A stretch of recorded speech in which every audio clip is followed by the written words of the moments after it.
AS 25 tahun seorang perempuan di Palembang, Sumatera Selatan melaporkan A 25 tahun mantan pacarnya ke Polrestabes Palembang. A diduga mengancam menyebarkan video bugil AS jika perempuan itu tak menuruti kemauannya.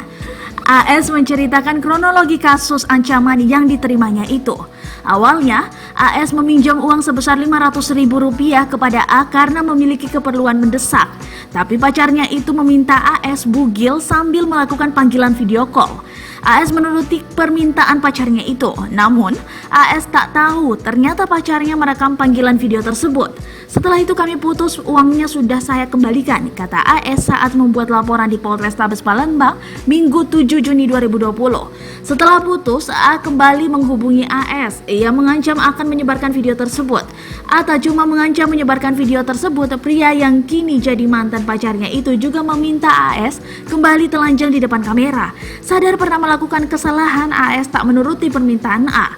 Polrestabes Palembang telah menerima laporan AS. Kepala SPKT Polrestabes Palembang AKP Heri mengatakan polisi masih memeriksa keterangan korban.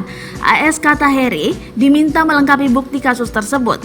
Setelah bukti-buktinya telah cukup, akan ditindaklanjuti Unit Perlindungan Perempuan.